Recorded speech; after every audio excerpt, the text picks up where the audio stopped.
O mundo está caminhando para uma terceira guerra mundial? Ou será que ela já começou, só que diferente do que vimos no século passado? Desde que a guerra da Ucrânia eclodiu, essa temida sequência de palavras já apareceu na boca de vários líderes mundiais e volta e meia é debatida por analistas políticos. A Primeira e a Segunda Guerra, por exemplo, não começaram com um grande anúncio dizendo esta é uma guerra mundial. Elas foram sendo definidas assim com o tempo e muitas vezes de forma diferente por cada país. E será que é justamente isso que estamos vivendo agora?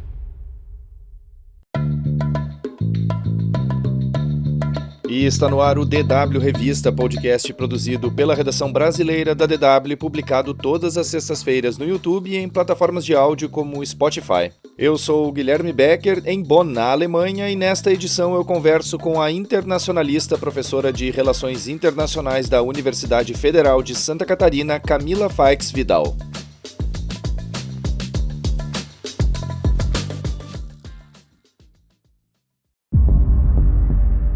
Para começar, uma pequena introdução aqui. A Primeira Guerra começou em 1914, terminou em 18. Era chamada de Mundial pelos alemães, mas só ganhou essa alcunha dos americanos em 1919, portanto, quando já tinha terminado. Até então, ela era a Grande Guerra na boca dos franceses ou Guerra Europeia para os Estados Unidos. A Segunda Guerra Mundial, por sua vez, ganhou esse nome na edição da revista Time de 11 de setembro de 1939, dias depois de a Alemanha invadir a Polônia. Mas a tensão já estava no ar há alguns anos. Ao longo da história, houve também outros conflitos globais que não foram chamados de Guerra Mundial. A Guerra dos 7 Anos, as Guerras Napoleônicas, a Guerra do Vietnã. Fato é que o termo Guerra Mundial não é definido oficialmente. Uma possível definição são conflitos que têm potencial para alterar a estrutura da ordem mundial e que envolvem diversos países atuando em diferentes frentes ou direções estratégicas. Existe uma teoria, ou melhor, uma interpretação geopolítica de que o mundo já estaria vivendo isso. Mas, diferente do passado, não há apenas frentes de batalha clássicas, como na Ucrânia, mas sim uma guerra difusa e contínua. Cyberataques, desinformação, sabotagem, espionagem, guerras econômicas e controle narrativo nas redes sociais. Hoje é possível dizer que o mundo vive um emaranhado de conflitos e eles são marcados em grande parte por uma nova aliança entre China, Rússia, Irã e Coreia do Norte. Uma aliança que desafia a ordem ocidental ao travar guerras diretas ou por procuração e tentar expandir sua influência no sul global. Um grande teatro global de guerra e instabilidade agravado pela falta de liderança estratégica dos Estados Unidos e a perda de importância da Europa. Ou seja, um mundo com mais de um centro de poder, com grandes organismos como a ONU enfraquecidos, e em que nenhum país dita sozinho a agenda mundial. Camila, muito obrigado por participar do DW Revista e, bom, a gente tem uma série de guerras ocorrendo simultaneamente em diferentes partes do mundo, a exemplo da invasão da Rússia na Ucrânia, a incursão de Israel contra o Hamas e em outros países do Oriente Médio, a tensão entre China e Taiwan, o recente conflito na Caxemira entre Índia e Paquistão, além de diversos outros pontos de tensão na África, como no Sudão, também na Etiópia, e ainda tem a truculência dos Estados Unidos com Trump, o Irã, a Coreia do Norte, enfim, a lista é extensa. E por isso eu queria começar te perguntando duas coisas. Como é que a gente sabe efetivamente se está vivendo ou não uma guerra mundial e o que falta para isso acontecer?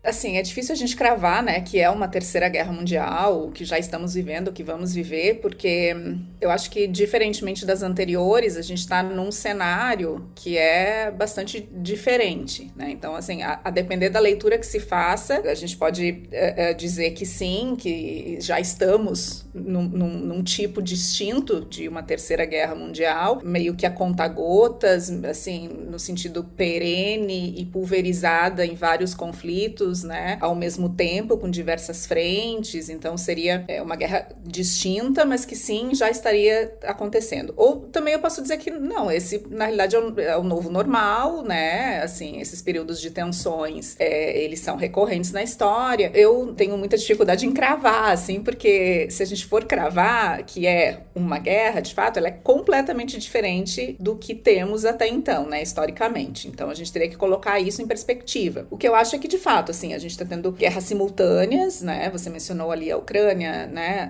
A questão da Palestina, o próprio Irã. A gente tem conflitos que são bastante difusos, bastante fragmentados, né? Tem o papel dos cyberataques, então a gente também tem outras frentes de conflito que até então não estavam dentro do nosso escopo quando se tratava de guerras no sentido mais tradicional, o próprio uso de guerras econômicas, né, das sanções e tudo mais. Eu diria o seguinte, assim, eu atentaria para 2 pontos, né, que eu acho que explicam um pouco esse momento em que a gente vive. Primeiro que é um pano de fundo bastante tenso em função de uma decadência hegemônica dos Estados Unidos e uma ascensão chinesa. A cada momento que um hegemon ele começa a cair, a gente vê que, obviamente, vai existir ali algum tipo de conflito com relação àquele que está ascendendo. E é isso que a gente começou a perceber. E mesmo assim, eu entendo, né, você mencionou o Trump, e eu entendo a própria figura do Trump muito emblemática dessa decadência hegemônica dos Estados Unidos no sistema internacional. Não só economicamente, a gente está falando assim, né, em termos de uma China que é cada vez mais pujante economicamente, mas também militarmente. A China, pela primeira vez, está colocando ali recursos na sua defesa numa rapidez muito maior que os Estados Unidos, inclusive antes, assim, né? Então, toda essa fortaleza econômica da China, ela está também se voltando no âmbito militar. E isso, é claro, que gera uma apreensão muito grande por parte dos Estados Unidos, que vai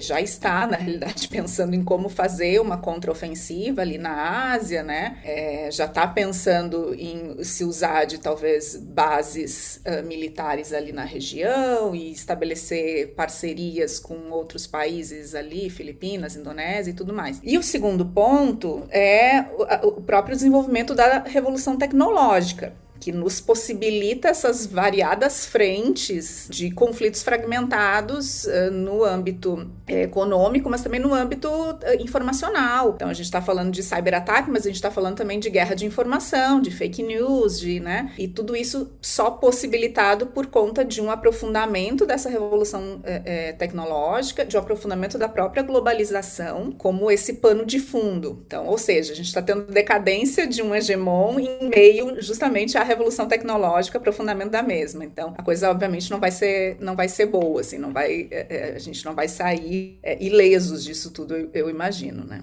Camila, justamente nesse sentido, muitos dos conflitos que estão ocorrendo não são nos moldes clássicos, com trincheiras e tanques, por exemplo. E essa expressão que vem sendo usada, guerra mundial fragmentada, pode configurar então o conflito mais diverso da história? Talvez sim, né? Eu acho que ela é fragmentada e ela é a partir de variadas camadas ali, né? Então a gente pode ter, ao mesmo tempo, uma guerra mais aos moldes, um conflito mais aos moldes tradicionais, que é o que a gente está vendo na questão da Palestina, na questão de Israel, na própria Ucrânia e Rússia. Então, assim, isso se mantém, não é que a gente esteja dizendo, não, esse tipo de conflito não existe mais, né? Não, pelo contrário, se mantém e nesses momentos de tensão internacional é provável que se intensifiquem, mas ao mesmo tempo se utiliza de outras ferramentas agora que estão disponíveis e que não estavam, né, no contexto lá de Primeira e Segunda Guerra Mundial, que são justamente os mecanismos a partir dessa revolução tecnológica. E mesmo a interconexão entre essas duas dimensões, no sentido que agora eu posso, ao invés de destacar todo um regimento ali, né, de capacidade humana de indivíduos, eu posso simplesmente me usar de um computador e lançar um drone, né, com um armamento específico, enfim, a partir de um drone, sem sair, então, portanto, né, do meu escritório, só mexendo aqui no computador. Então, isso gera ainda uma apreensão ainda maior, né, de imprevisibilidade. E a gente não pode esquecer que, ao fim e ao cabo, quando a gente fala em revolução tecnológica, né, precisa trazer também em mente quem é que está na ponta disso, né, as grandes big techs, que não à toa estão também dentro dos dos Estados Unidos ali, atuando de maneira bastante assertiva nesse momento junto ao Donald Trump. Sim, a gente pode dizer que é uma guerra, um momento assim, de muitos conflitos que estão fragmentados e a partir de diversas dimensões assim, que atuam paralelamente ou conjuntamente, né, mas simultaneamente, mas que eu acho que vai se desenhando assim algumas questões importantes, né? Então, assim, a queda ali dos Estados Unidos, a hegemonia dos Estados Unidos é um dado, eu acho que, né, tá dado, só eles que não se deram conta disso ainda. Mas como que vai ser a ascensão chinesa, isso a gente não sabe ainda, né? Como que essa ascensão chinesa vai se colocar no cenário internacional, a gente ainda não sabe. Até agora a gente tem percebido uma tentativa, assim, por mais irônico que seja,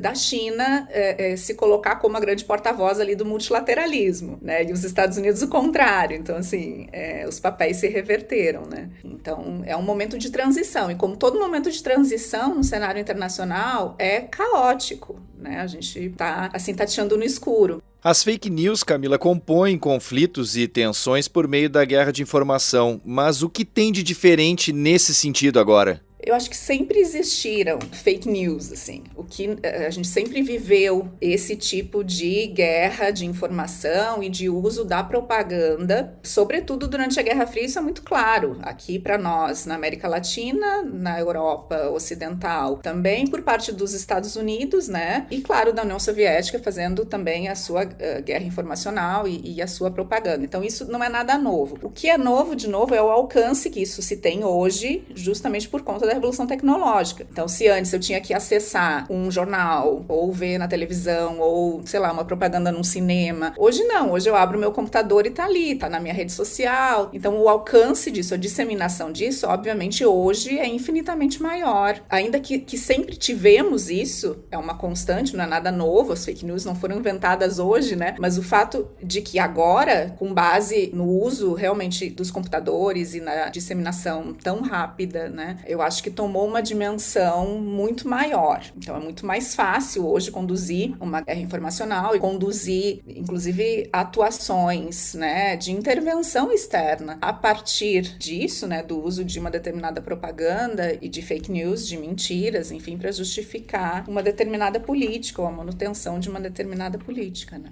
Agora, sobre a guerra na Ucrânia, Camila, na tua visão, esse foi mesmo o primeiro passo firme rumo a um conflito mais global? É difícil dizer, né? Assim, de novo, os Estados Unidos não dimensionaram bem. Esse conflito é um conflito muito claro sobre até onde vai a OTAN e até onde vai os Estados Unidos na Europa. Lembrando que a OTAN já era para ter sido desmobilizada quando a União Soviética se desintegrou e acabou com seu Pacto de Varsóvia, era para o Tratado do Atlântico Norte também ter se desmobilizado. Afinal, se a tua razão de ser foi em função da União Soviética, se não existe mais União Soviética, por que continuar existindo? No entanto, se manteve a OTAN e o combinado naquele momento tácito era, olha, vocês vão respeitar um certo espaço aqui, né, nosso, já que claramente a OTAN nunca fez o convite ou nunca esperou que a Rússia integrasse a OTAN. Então, assim, desde o início ficou muito claro que era uma reação à Rússia. Então, já não temos mais a União Soviética, mas ainda temos a Rússia. Então, eu acho que foi indo num limite que os Estados Unidos não soube dimensionar, de achar que não ia ter uma reação. Não que justifique, obviamente, mas, assim, ia ter uma reação em algum momento, né? E acho que essa reação veio quando a Ucrânia cogitou ou tentou ingressar nessa aliança. Então, assim, eu não acho que nesse momento a gente pode falar em um conflito de maior escala, porque os Estados Unidos não teria condições. Eu acho que a gente está falando de uma nova estrutura geopolítica onde a China vai ter um papel muito importante na Ásia, já tem um papel muito importante na Ásia, mas vai ter mundialmente e militarmente também. E agora a gente está vendo, de novo, uma organização meio que em torno de blocos, né, onde a gente tem a China e a Rússia de um lado e a gente tem os Estados Unidos decadente do outro, justamente com a Europa meio que sitiada pelos Estados Unidos ali também. Então eu não vejo como isso seria possível, assim, nesse momento. A política do Trump também tem sido uma de tentar, pelo menos no discurso, amenizar um pouco qualquer possibilidade de papel dos Estados Unidos nessa guerra, e ele tá preocupado com questões domésticas ali, então, assim, acho que não teria condições, nesse momento, de aventar algo tão grandioso, porque estaria também levando em consideração o papel de outros países, como o caso da China, né? Essa questão da OTAN, Camila, de que houve uma expansão da aliança, né, em vez de uma redução a partir do fim da União Soviética, não haveria também a questão do trauma, por exemplo, dos países bálticos ou da Polônia, do leste, centro-leste europeu, em relação justamente à Rússia e essa predileção por se integrarem à OTAN para justamente não acontecer o que está acontecendo na Ucrânia? Não tem esse lado também? Eu acredito que sim. Acho que esse é o ponto de fundo, assim. Agora, eu me questiono, olhando do ponto de vista latino-americano, será que os Estados Unidos não faria exatamente a mesma coisa que a Rússia fez se México, por exemplo, fosse participar de uma aliança russa, armamentista? Provavelmente os Estados Unidos não permitiria que alguém na sua fronteira, na América Latina, tivesse uma aliança claramente defensiva, mas num determinado momento até ofensiva mesmo, né? Estados Unidos. Eu entendo, mas eu acho que os Estados Unidos faria a mesma coisa. Imagina, né, o Pacto de Varsóvia não tivesse se desintegrado e tivesse se expandido, e hoje tivesse expandido para países latino-americanos. Eu não vejo como os Estados Unidos iria permitir isso. Assim, eles estão já preocupados com os nossos fluxos comerciais com a China. Quer dizer, imagina uma aliança militar com um país como a Rússia, né?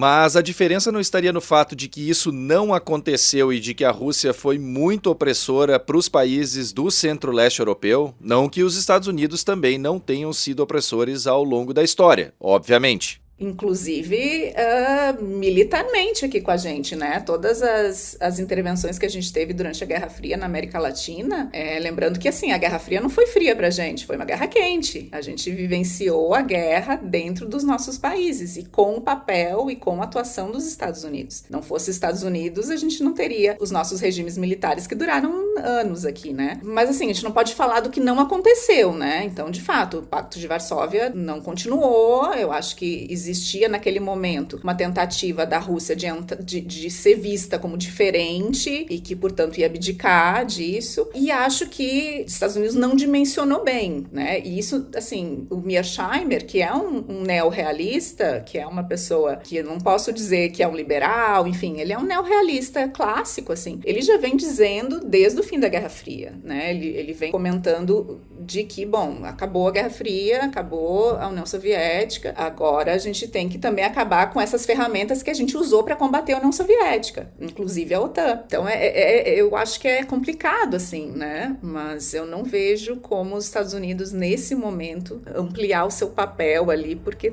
enfim, não é um país em decadência. A edição desta semana do DW Revista, uma produção da DW em Bonn, na Alemanha, fica por aqui. Fica aqui também meu muito obrigado a Camila Faix Vidal pelas informações e análises compartilhadas neste episódio. Mais conteúdos você encontra no nosso site dw.com/Brasil e também no canal da DW Brasil no YouTube. A produção, apresentação e edição técnica são minhas, Guilherme Becker. A revisão final e a coordenação são do Rafael Plezan. O DW Revista volta na sexta-feira que vem. Obrigado por acompanhar a gente e um bom final de semana.